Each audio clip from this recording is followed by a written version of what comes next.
Hey, hey, hey, hey, hey. Ah, there we go. Whew.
So yeah, we get.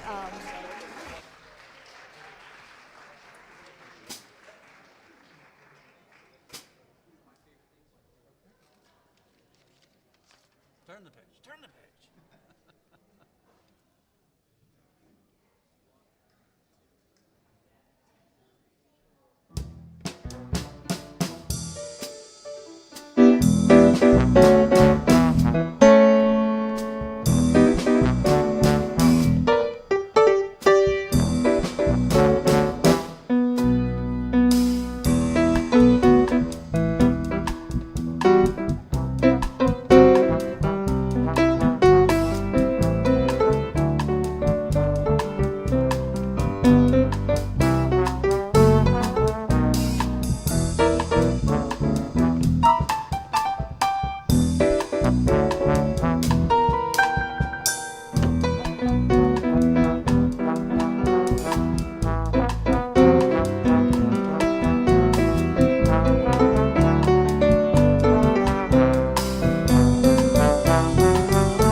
Steve Jones. Thank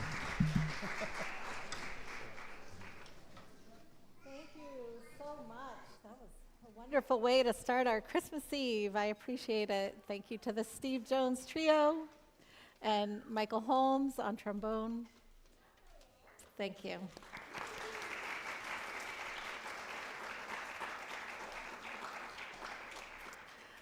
Merry Christmas, everyone. Oh, we can do better than that. Merry Christmas! Merry Christmas! Yes, yay! Christmas 2024 is here. And if there are seats needed, there are plenty right up here in this first row. I promise I don't bite. And we may have a special visitor coming, so if you can't see from where you are, I would recommend those VIP seats right up there. And there's a couple in the second row over here, too. So with that, we welcome you this evening. Welcome visiting friends and family. Welcome to our members. Welcome to Unitarian Universalists of all ages who are joining us both in person and online to be in our community on this holy and exciting night. I am the Reverend Dana Edwards, and my pronouns are she and her. I serve this Cedar Lane Unitarian Universalist congregation with my colleagues, the Reverends Ali Casey Bell and B. Janamachi. And I am a white, middle-aged woman with short, curly brown hair, and I am wearing a black ministerial robe and a red stole with gold and gold chalices as well. And the stole is from one of our longtime serving ministers of religious education, Roberta Nelson, and was a gift to me from her family. So very meaningful to wear this evening because I know she was up on this chancel doing the same thing many years ago. So I invite you to brush off the frenetic energy of the season, put your mental to-do list in your mental pocket, and leave behind the bustle that brought you here, and just to be. Be here now. Let's start by taking a moment to breathe.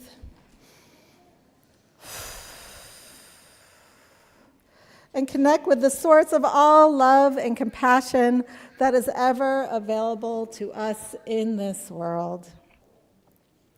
Whether your family is you and your cat, or you and 20 other people, you are welcome here this evening.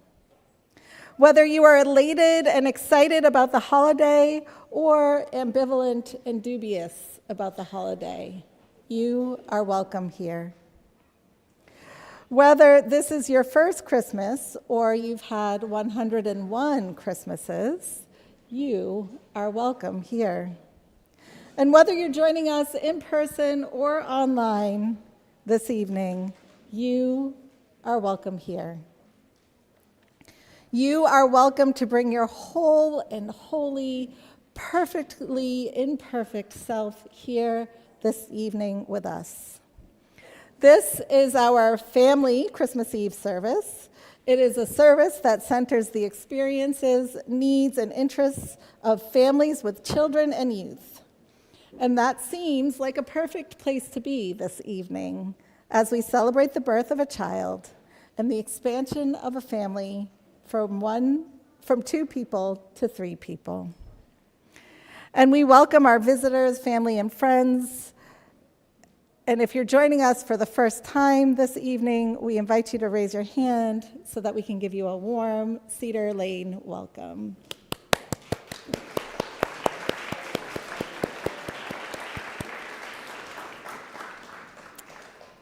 Blessings to all of you who are here this evening. Come, let us worship together.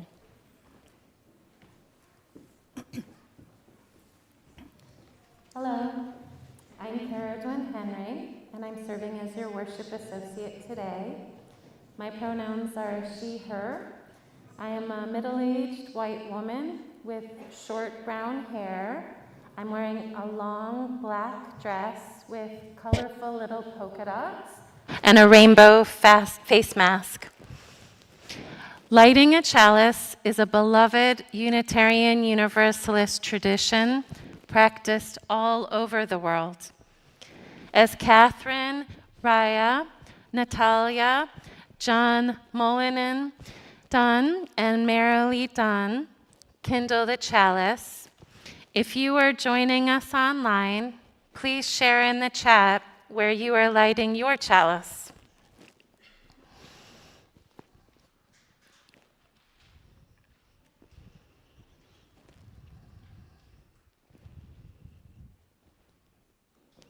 Please rise in body and or in spirit to share the chalice lighting words.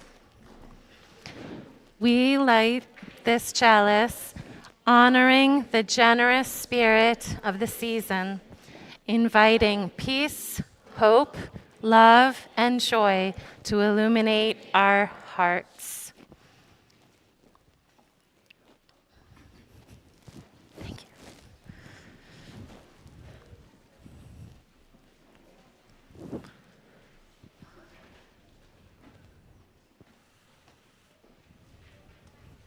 Was it echoey?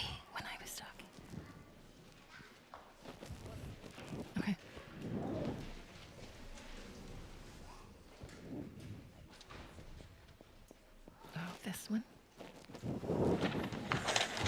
But just keep going.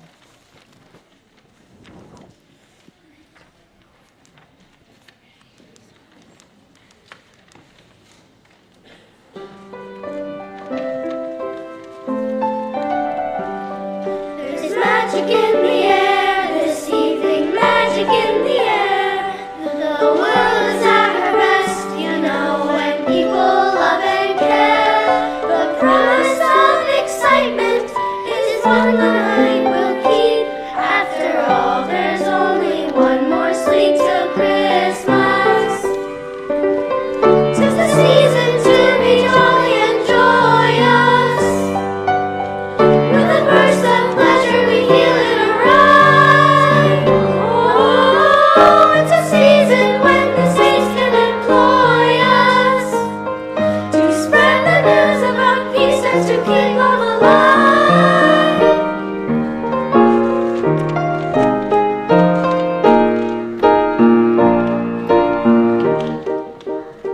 It's in the singing of a street corner choir.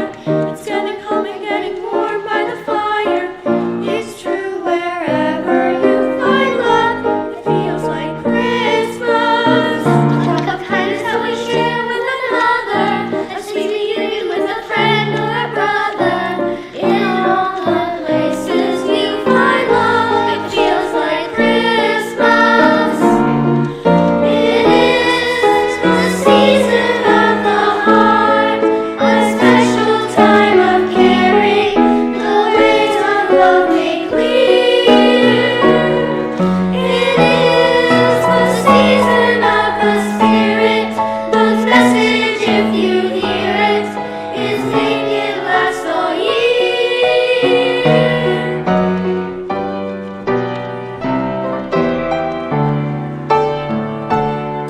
With a thankful heart, with an endless joy, with a growing family, every girl and boy will be nephew and niece to me. Nephew and niece to me. Will bring love and peace to me. Love, hope, and peace to me. Yes, and every night will end, and every night will start with a grateful prayer and a thankful heart. With an open heart that is wide awake, I do make this promise every breath I take will be used now to sing your praise. Used now to sing your praise. To beg you to share my days. Beg you to share my days. With a love and guarantee that even if we part, I will hold you close with a thankful heart. I will hold you close with a thankful heart. Thankful.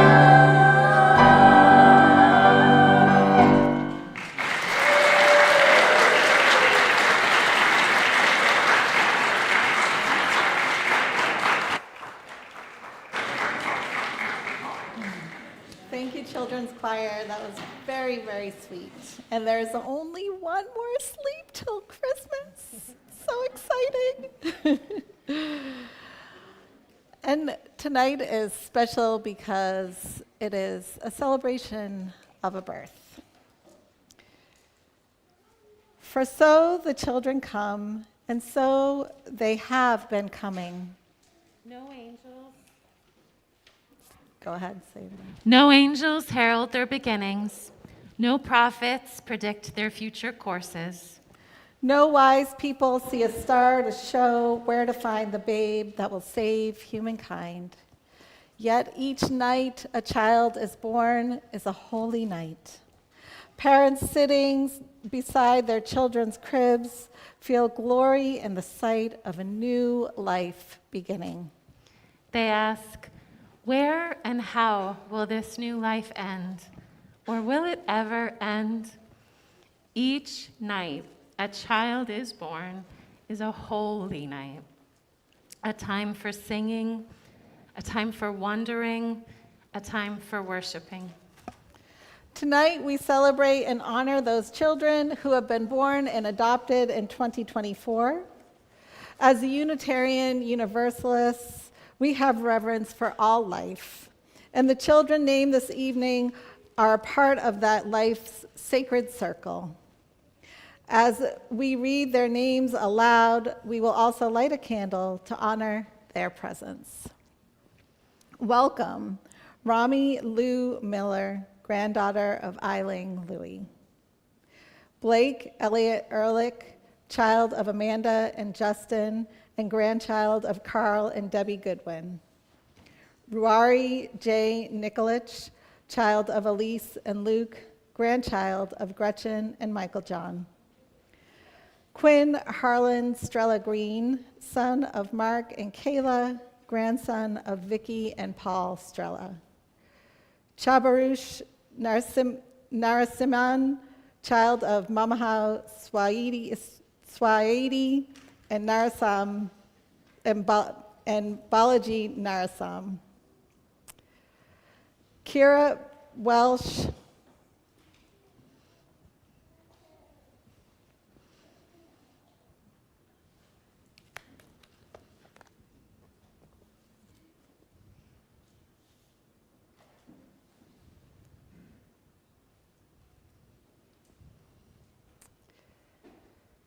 Kira Welsh Doshi, daughter of Jennifer Welsh and Rush Doshi, granddaughter of Jack and Shirley Welsh.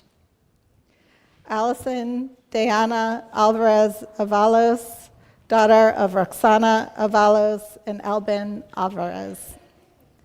Sage Isabel Zia, daughter of Abby Turner and Alonzo Zia, granddaughter of Ann and Jim Turner. Lance Reed, son of Rachel and Julian Reed. Easton Parker, Henry and Oliver Hudson, grandchild of Kathleen Reedy. We light one more candle for those children who are in our hearts and have not been mentioned this evening. And may we always remember that for each child that's born, a morning star rises and sings to the universe who we are. Please rise in body and or in spirit to sing We Are.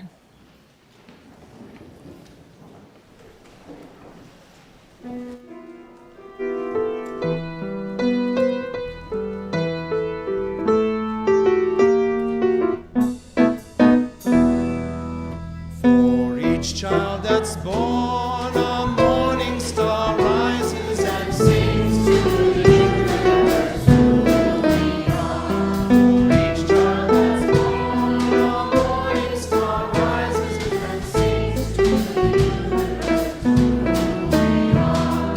We are our grandmother's prayers, and we are our grandfather's dreams. We are the grandfather's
start our story, I want to tell you about the miracle of stories.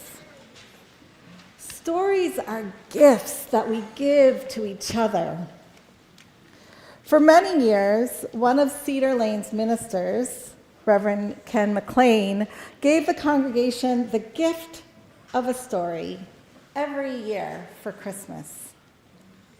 And when Ken passed away this year, so many ministers and congregants whose faith was formed by these stories talked about those Christmas stories.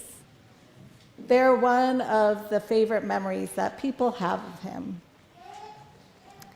The other magical thing about stories is that they change every single time you tell them.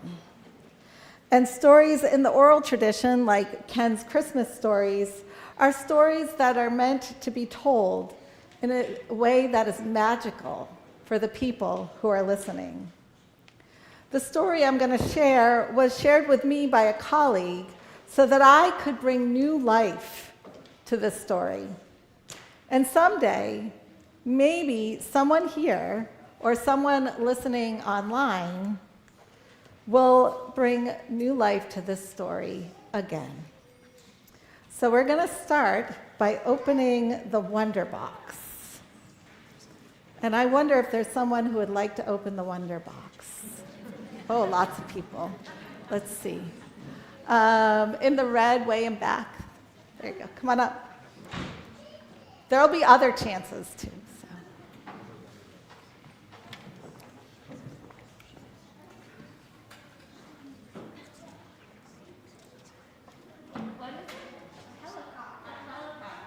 A helicopter.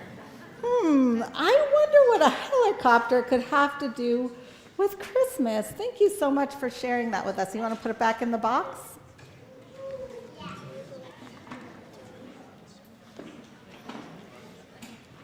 So before the Reverend Dr. Ken McLean was the Reverend Doctor, he was just Ken. And he was just a young adult doing his thing, thinking about going to college. And Ken first met Jake Clausen the summer they were working on the Great Lakes steamer out of Duluth to earn money for college. They were both pretty young, but they helped each other through the rough spots that summer, and though they worked hard, the pay was pretty good. So they came out of that experience feeling pretty satisfied. Now, Ken had planned to go to Wayne University near his home in Detroit, but Jake talked him into sending in a late application to the University of Michigan. And that's how they ended up being roommates in Ann Arbor. Jake didn't talk much about his family background, except to say that his folks wanted him to go into the family business, but he wanted to be a doctor. Now, Jake wasn't stubborn exactly, but Ken had a feeling that he would have his way. Anyway, Jake studied pretty hard, and he was determined to have a grade record that would get him into medical school. And the day they finished their exams that first quarter, Ken got word that his uncle, who he was going to visit for Christmas, was sick. And Ken was left with no place to go for Christmas. Well, Jake was all set to go home, and he hemmed and hawed and hesitated a little bit. But then he said, "Hey, why don't you come with me? I'll probably have to pitch in with the family business. This is their busy time. But you could help too, and you might find it interesting." And now when I first read that, I thought, oh, well, the family must be preachers, right? Because this is our busy time. But they weren't preachers, I'll give you that hint. Well, Ken didn't want to stay at school by himself, so he quickly agreed, and off they went. They rode the train for about 24 hours, all the way up to Canada, and then through miles and miles of snow and spruce trees, and they finally reached their destination, a little town called Tatamagouche. Jake's brother Josh was there to meet them. And much to Ken's surprise, he led them to a nearby field where the helicopter was ready for them. A helicopter. Whoa. Ken was a little nervous about getting into a helicopter. Who would be nervous to fly in a helicopter? I would be a little bit nervous, yeah, especially if I wasn't planning on flying in a helicopter. So he just followed Jake and Josh's lead, and Josh bundled them in with their bags, and Josh slipped into the cockpit so quickly that before he knew what was happening, they were chopping all the way over the tall spruce trees, away from the few houses and signs of life of Tatamagouche, and into the great empty space of the north. A wisp of smoke in the distance ahead of them gradually led their eyes to another settlement with some houses and some larger buildings. Josh maneuvered the helicopter skillfully so that they were set down on a clearing near the biggest building, and soon they were being greeted by Jake's father.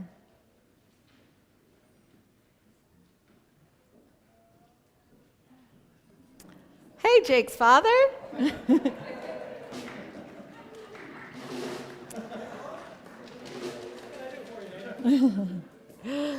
Jake's father was a big man with white hair and a white beard, and he wore big brown boots into which his Levi's were carefully tucked. And although he seemed rather elderly,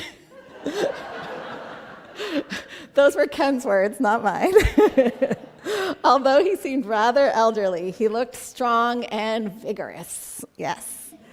It seemed funny to go from a helicopter right into a sleigh drawn by two fine-looking horses, but in no time they were at Jake's home, and they unloaded their bags and seated around the large family dinner table.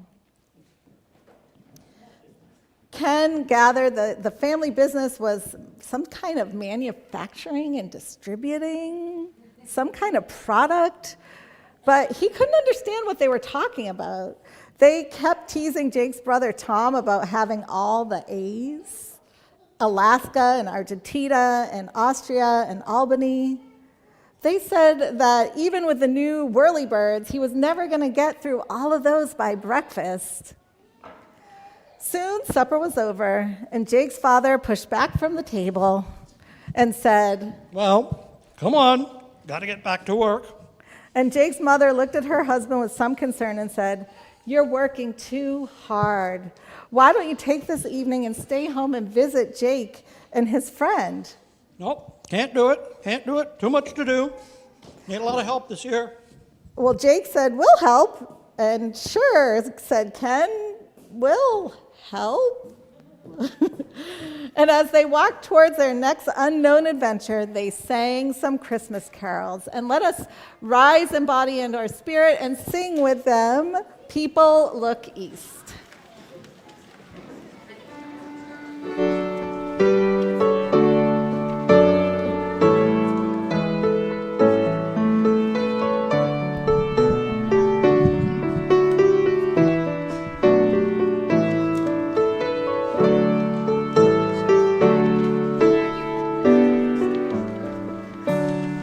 People look east, the time is near, of the crowning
So we need another Wonderbox helper, and I saw another person over here, a little person in a black shirt. Come on up in the second row. And on the next one, I'll get someone on this side, I promise.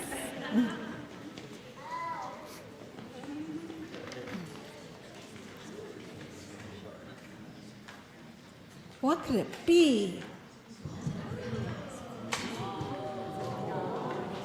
What is it? Yeah, a cat and a dog. A cat and a cat dog. and a dog. Yes. And while our story only calls for a dog, it's really uneven if you have a dog and not a cat, right? You need both. So I'm so glad we have both this evening to join us. Now, Ken had not the slightest idea of what was to be done or how he would help, but he soon found out as he followed the others to the big building he had noticed earlier. And inside it was even bigger than Target and Walmart combined. And just to give you an idea of how old this story is, when it was first told, Ken said it was bigger than Kmart. And like Target and Walmart, there were long, long lines and big aisles and rows of stuff. Every line began with a sorting machine that kept popping out a toy onto a belt, and then other parts of the toy would get stuck on as it went along the belt. And then at the end of the belt, the toys would be scooped up by a truck.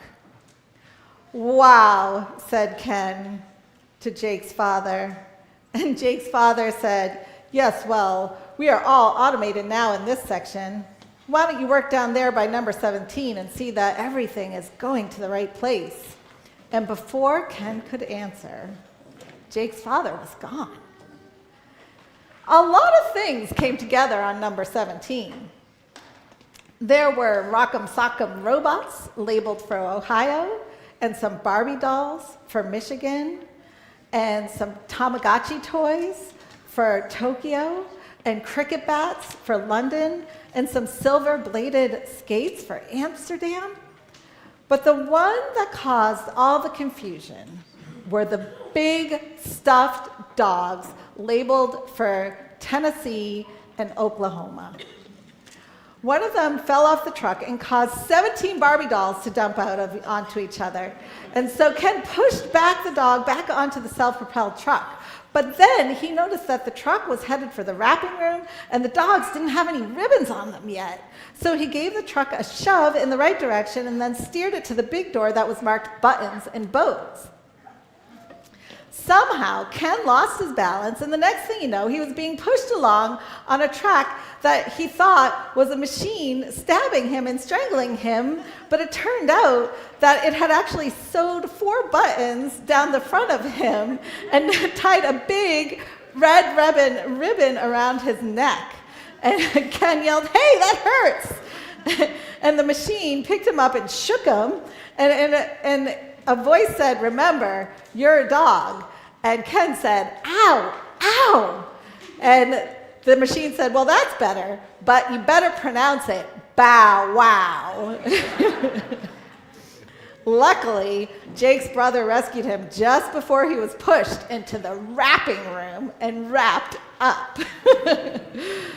Well, Ken worked at 17 all day, seeing that all the toys got to the right places and got wrapped and sent to the bags with the right labels. And Ken worked the next day too, which was Christmas Eve. But everyone quit early on Christmas Eve to have supper.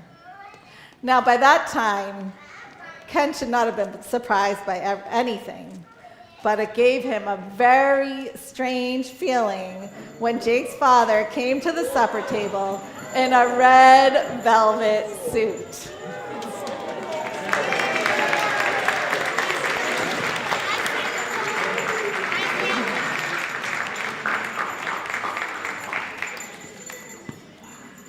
Merry Christmas, Diana. Merry Christmas. I'm doing great. I see you have a special bag there. And that one's for, looks like Rhode Island? Yeah, Yeah. We're all over the place. Okay. Well, thank you for stopping by on your way. I know it's a busy evening for you. I really appreciate it.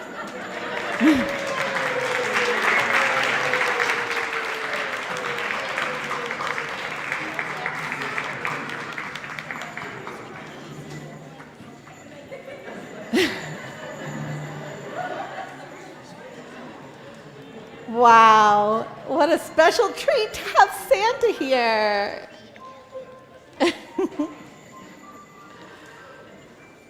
Well, Jake was very surprised, but then he noticed that all the men in the family had those red velvet suits on. And Ken thought this was just like maybe some great big joke, but they seemed to be taking this matter very seriously. So when they went outside, he saw for the first time a row of big, gleaming helicopters and ground crews that were just finished loading all of the bags on them. And they watched the helicopters take off one at a time, Ken and Mrs. Clausen, Jake's mother. And then as all the helicopters left, Miss Clausen began to check down her list again, and suddenly she said, "Oh my goodness, Rhode Island! Oh no, what's gonna happen?" Well, Ken followed her to the loading dock, and there at the end of the platform was a big stack with a tag that read Rhode Island. And she said, "Oh, this is terrible. They should have gone with the other ones for Russia and Romania and Rhode Island, you know." And she was like, "Oh, I was afraid this would happen ever since we switched from geography to the alphabet because of those newfangled computers we got.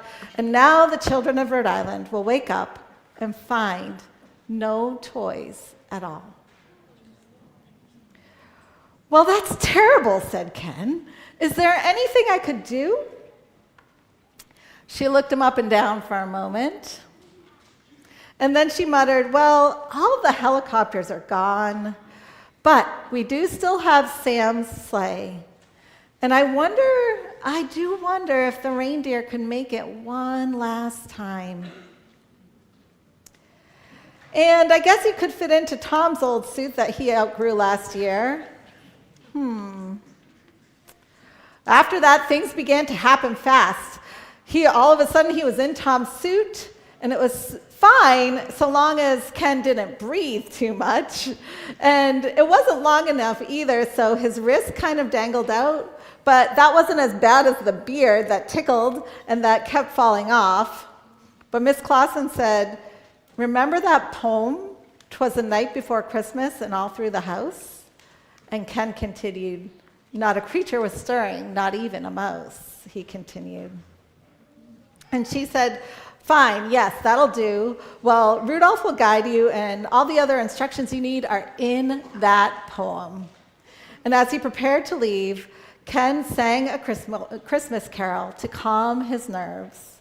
And so I invite you all to join us in singing, "O come all you faithful, please rise in body or spirit."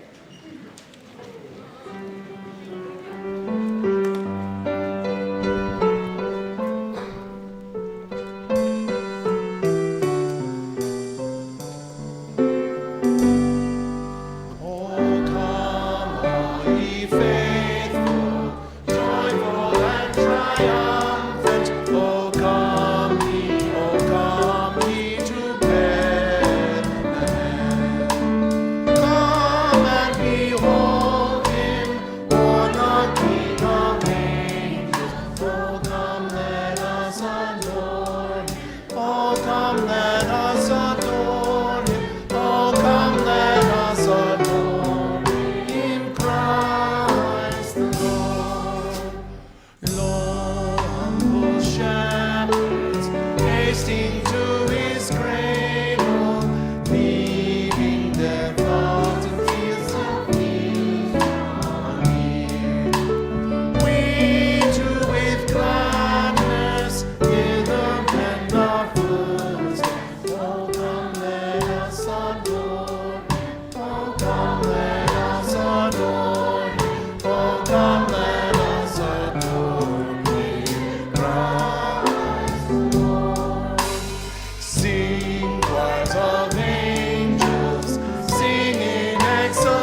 box, and I'm going to ask someone who's not in the children's choir because you all get to come up on the chancel all the time. So way back in the red with the ponytails, come on up.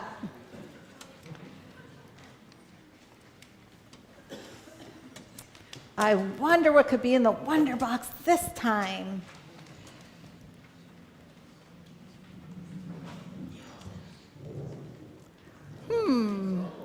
Is that a shoelace?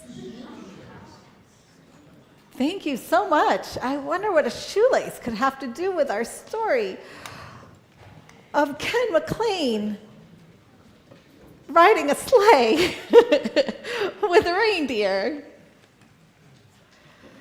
So, with a sack of toys for Rhode Island, and his suit that was too short, and his gloves that were too big, and the beard that tickled, he found himself in a sleigh behind 8 tiny reindeer. And he said to himself, well, this is ridiculous. Ken and the reindeer seemed to take off with a whoosh, and there was a skimming along with the greatest of ease, and Ken, at that point, was feeling like a pretty daring young man. And then, all of a sudden, something happened, and he found himself dumped onto a snowbank, and presents fell out of the bag, and some of the reindeer were here and there and everywhere. Oh my goodness! And then he saw what had happened. One of the straps of the harness had broken. Well, he didn't know what to do. Oh my goodness! He didn't have anything to fix a harness. And he didn't even know really how to work a harness. But then he thought about it and he said, I'll take my shoelace.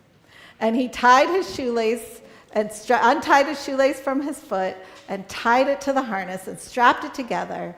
And then he did have to be very careful that his shoe wouldn't fall off into the snow.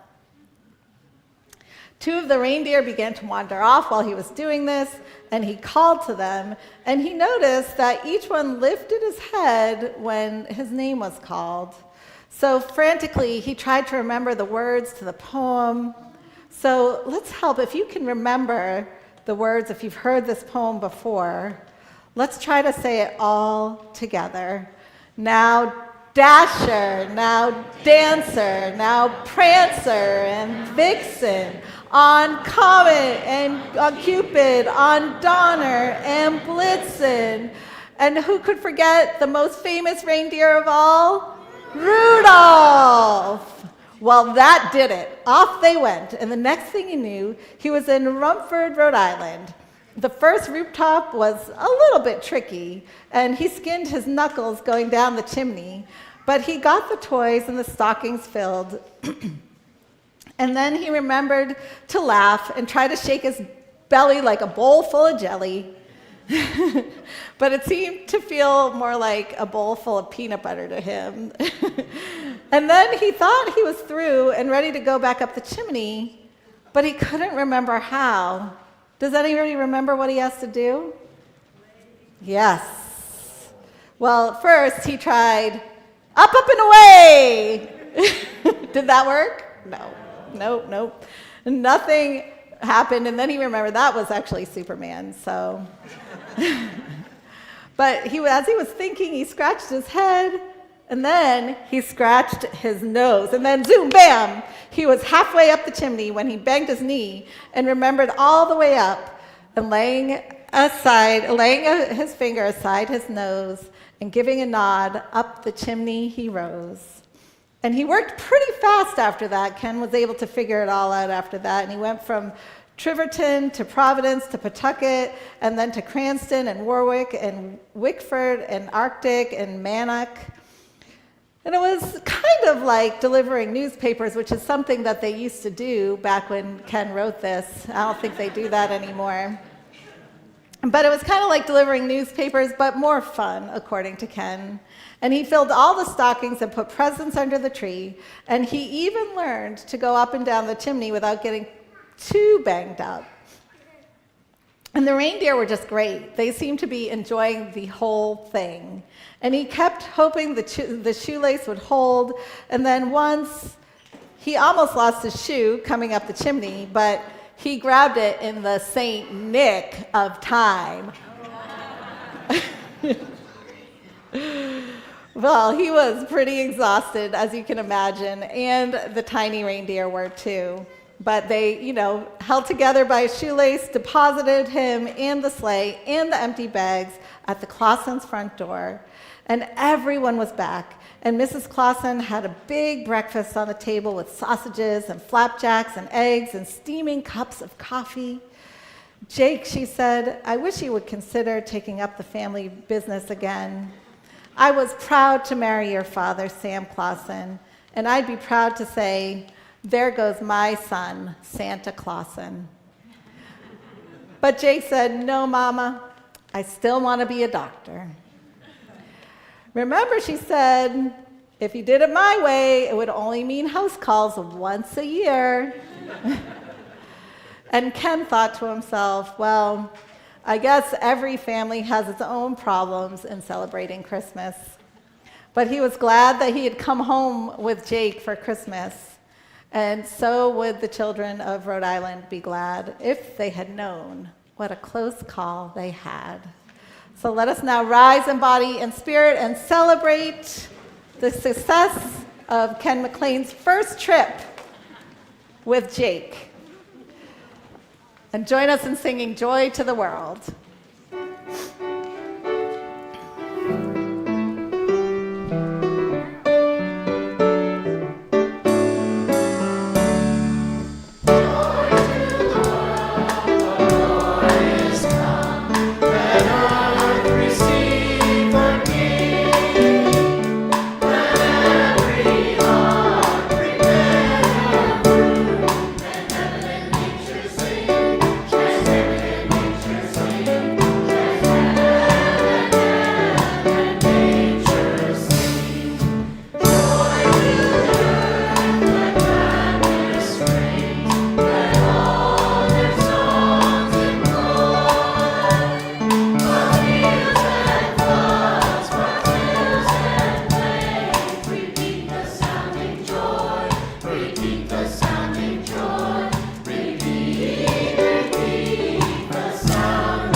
Now we come to the time in the service for a moment of quiet prayer and reflection. This is a Christmas blessing by Mary Greer. I invite you to center yourself into this space and join me in this moment of contemplation and prayer. The story tells of a woman heavy with child, traveling with her partner to be counted in a census declared by a distant ruler, unaware of the lives disrupted or the life that is to come. May those in power open their minds and hearts to the impact of their actions on others, and especially those who are unseen and unprotected. The story tells of too many people and not enough housing, so that the couple shelters in a stable with animals. May we know that there can be enough housing for all, housing that offers comfort and warmth and home.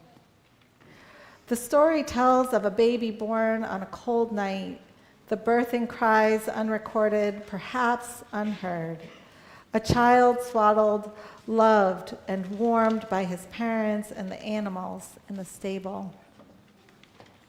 May the cries of all the mothers be heard, and may all the children born into this world be welcomed and warmed and loved. The story tells of a bright star in the night sky, heralding a message of new life, pointing a new way to light towards hope. May we have glimpses of the stars on these long and dark nights. And may we see the starlight as a message of life, of light, of hope. May it be so. Amen, and blessed be.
Blessed is our shared hope, our common life, and the circle of our community, which is enriched each year at this time by visitors and guests.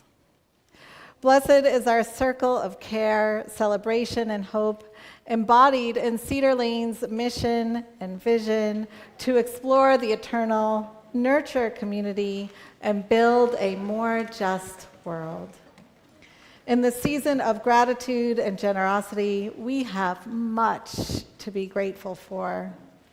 We are grateful for the wonderful generosity of time, talent, and financial resources from all of you who support Cedar Lane's mission and ministry. This year, we've connected in deeper ways, strengthening our connections and building community in worship, faith formation, caring ministries, and social justice. In this season of gratitude and generosity, may we remember the many ways that Cedar Lane touches and transforms our lives, and may we give generously. Let the offering now be given and gratefully received as a sign of our vision of a world transformed by mutual cooperation and steady peace. Our offering will now be gratefully given and received.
Thank you.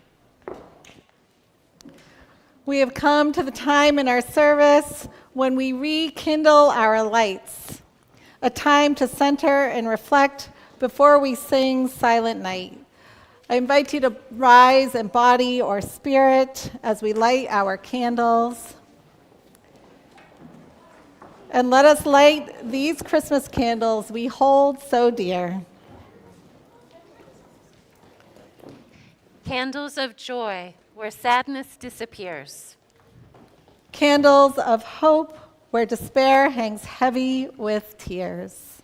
Candles of courage to lighten all our fears. Candles of peace to calm the tempest of the years. Candles of love to ease the burden of our cares. Candles to inflame the heart with the grace and the radiance of Christmas comfort and cheer. We are kindling our flames this day in our sanctuary and in our homes as a ritual of hope and love. Let us feel the warmth of our community, knowing that we are not alone. For in the quiet shadow is the glow of divine within us all. As light illuminates, may hope, peace, joy, and love fill this silent night. Please stay standing as the children's choir sings the first verse of Silent Night. Then we will all sing all the verses of Silent Night. Come over here. That means we're singing it 4 verses, but the first one is just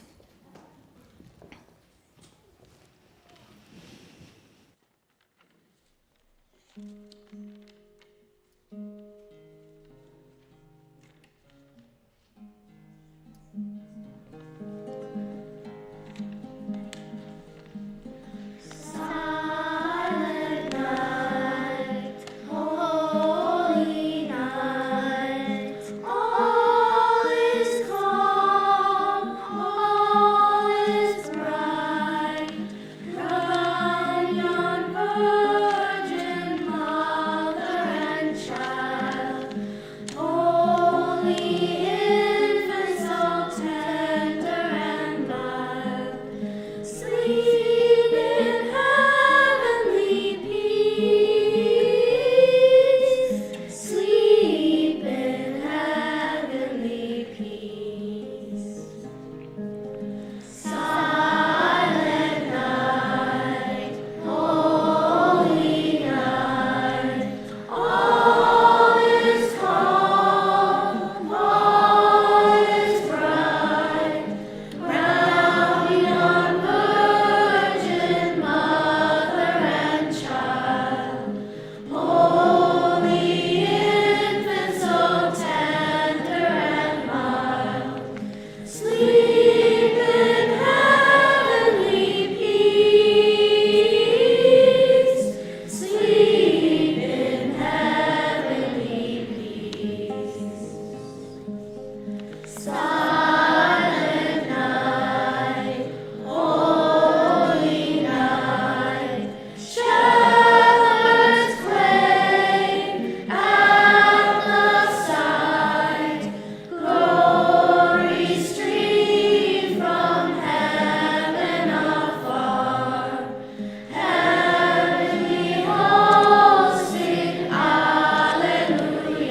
peace and joy of this season in your hearts tonight, tomorrow, and into the new year. Amen, and blessed be.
Thank you.